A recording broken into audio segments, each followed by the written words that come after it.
এখন শুনবেন সংবাদ শিরোনাম। ব্রাহ্মণবাড়িয়ায় পূর্ব বিরোধের জের ধরে দুপক্ষের সংঘর্ষে নিহত এক, আহত অন্তত ৩০। পুলিশ ও সেনাবাহিনীর চেষ্টায় পরিস্থিতি নিয়ন্ত্রণে। শরীয়তপুরে আওয়ামী লীগ কর্মীদের এনসিপিতে যোগদান নিয়ে তোলপাড়। অপরাধে জড়াননি এমন যে কেউই রাজনীতি করার অধিকার রাখেন বলছেন জেলা সমন্বয়কারী। গাজীপুর ১ আসনে বিএনপিতে সক্রিয় আওয়ামী লীগের কর্মী সমর্থক আর সুবিধাভোগীরা। ত্যাগী যোগ্যরা মনোনয়ন না পেলে আসনটি হাতছাড়া হওয়ার আশঙ্কা তৃণমূলের। মধ্যরাতে শেষ হচ্ছে মাছ ধরায় ২২ দিনের নিষেধাজ্ঞা। নদী ও সাগরে নামার প্রস্তুতি নিচ্ছেন জেলেরা। কাঙ্ক্ষিত ইলিশ মেলার প্রত্যাশা। পাখির কলতানে মুখর সিরাজগঞ্জের বেলকুচি ও চলনবিল। নিরাপত্তা আর পর্যাপ্ত খাদ্য থাকায় ভিড় জমাচ্ছে পরিযায়ীরা। আসসালামু আলাইকুম। এতক্ষণ দেখছিলেন সংবাদ শিরোনাম, এখন দেখবেন বিস্তারিত। ব্রাহ্মণবাড়িয়ায় ভাইদের বিবাদকে কেন্দ্র করে গ্রামবাসী দুপক্ষের সংঘর্ষে মারা গেছে একজন, আহত হয়েছেন অন্তত ৩০ জন। ঘণ্টা তিনেকের সংঘর্ষে বেশ কয়েকটি বাড়িঘর ভাঙচুর ও আগুন দেওয়া হয়। খবর পেয়ে পুলিশ ও সেনাবাহিনী পরিস্থিতি নিয়ন্ত্রণে আনে। এখনো থমথমে পরিবেশ বিরাজ করছে এলাকায়। বর্ম পরে রণক্ষেত্রের জন্য প্রস্তুত গ্রামবাসী। কেউ ছুটছে টেটা বল্লম, কেউ ব্যস্ত তীর নিক্ষেপের জন্য নিশানা খোঁজায়। ব্রাহ্মণবাড়িয়া সদরের বিরামপুরে ভাইদের মধ্যকার বিবাদ গড়ালো দু গ্রুপের রক্তক্ষয়ী সংঘর্ষে। ঘটল প্রাণহানির ঘটনাও।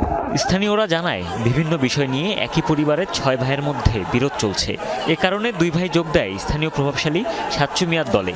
বাকি ৪ ভাই যুক্ত হয় পশ্চিম পাড়ার সাবেক চেয়ারম্যান হারুনুর রশিদ গ্রুপে। গত রাতে তাদের শতবর্ষী মা মারা গেলে ৪ ভাই দাফন সম্পন্ন করে। বাকি দুজন শেষ বিদায় জানাতে না পারায় ক্ষুব্ধ হয়ে ওই ৪ ভাই সহ তাদের সমর্থকদের বাড়িতে আগুন দেয়। এরই জেরে দেশীয় অস্ত্র নিয়ে সংঘাতে জড়ায় দুপক্ষ। ৪ ভাই গেছে গ্রামের সাথে, আর ২ ভাই গোষ্ঠীওয়ালার লগে আছে, ব্যবসাদার লগে। সব ভাইয়ের মা মারা গেছে, বৃদ্ধ মানুষ। তখন ২ ভাইয়ে তখন মারে দেখন লাগে, তখন কইছে যে হয়েছে না হয়েছে আমরা মারি দুমু। এই কথা কইছে, দেখে কইছে না মারি দন দিত না।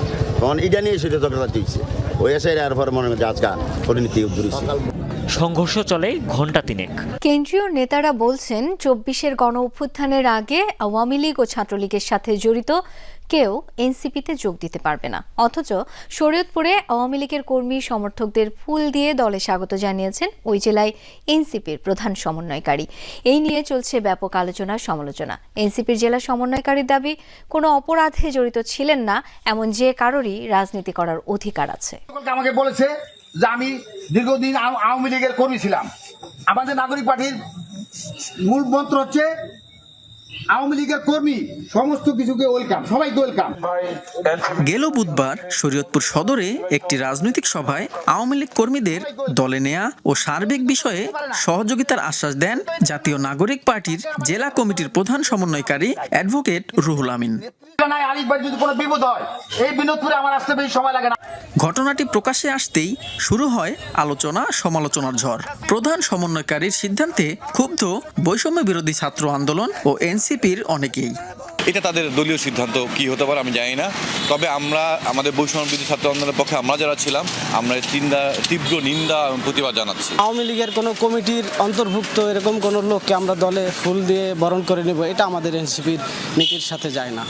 দীর্ঘদিন ধরে আওয়ামী লীগের রাজনীতি করা আলী মাতবর সেদিন এনসিপিতে যোগ দেওয়ার সিদ্ধান্ত নেন। তার সাথে যোগ দেয় কয়েকজন অনুসারীও। অনেক সংসদীয় আসনে বিএনপির ৫ থেকে ৭ জন মনোনয়ন প্রত্যাশী, যাদের কেউ কেউ দীর্ঘদিনের রাজপথের আন্দোলনে না থেকেও ৫ আগস্টের পর হয়েছেন সক্রিয়, বাগিয়ে নিয়েছেন পদ।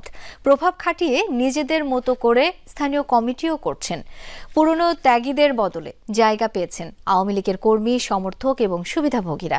প্রার্থী চূড়ান্ত করতে সেসব হিসেব না করলে ধানের শীষের জয় হাতছাড়া হবার শঙ্কাও আছে। বিধান কৃষ্ণ বর্মন জাতীয়তাবাদী ক্ষুদ্র নিগোষ্ঠী দলের কেন্দ্রীয় এই সহসভাপতি, গাজীপুর ১ আসনের মৌচাক ইউনিয়ন বিএনপির ও কালিয়াকৈর উপজেলা বিএনপির সাবেক সহসভাপতি। রাজপথে ছিলেন, পালিয়ে বেরিয়েছেন, জেলও খেটেছেন।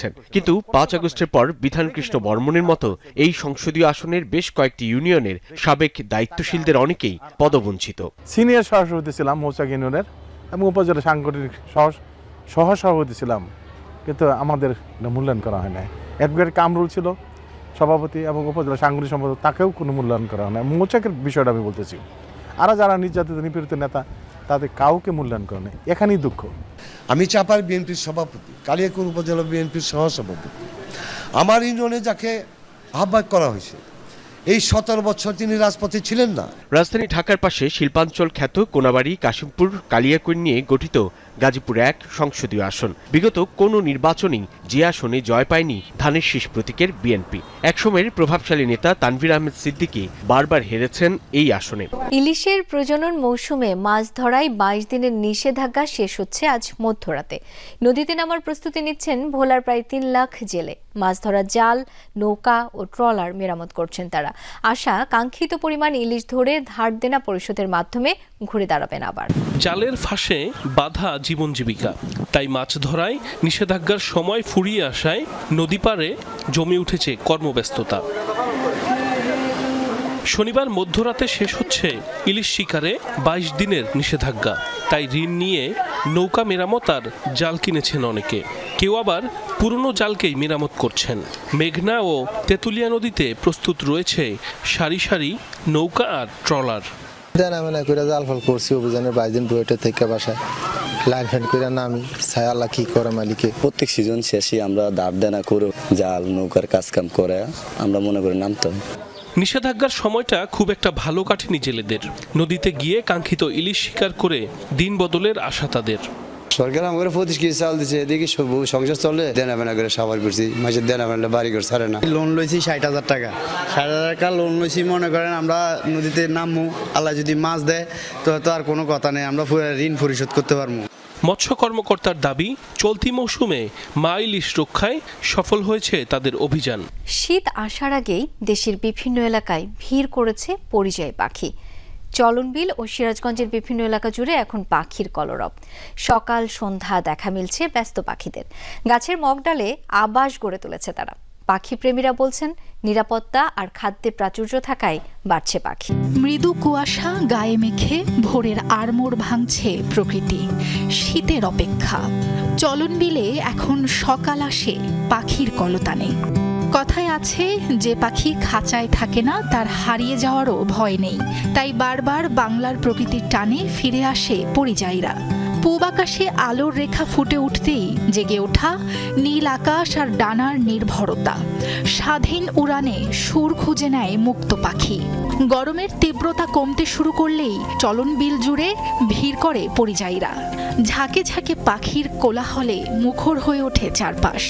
শামুক খোল, বালিহাঁস, রাতচড়া, ত্রিশূল বক, নীলশির, লালশির, কোড়া, সরালি সহ নাম না জানা হাজারো পাখি। শহুরে কোলাহল থেকে দূরে প্রকৃতির কাছাকাছি পাখি দেখেই সময় কাটিয়ে দেন কত পথিক। এই সৌন্দর্যটা দেখে কাজের ক্লান্তিটা অনেকটাই দূর হয়ে যায়। তাদের শব্দ এবং তাদের এখানে বাসা বাঁধা বা সবকিছু একটা অন্যরকম প্রাকৃতিক পরিবেশ খুব সুন্দর লাগে।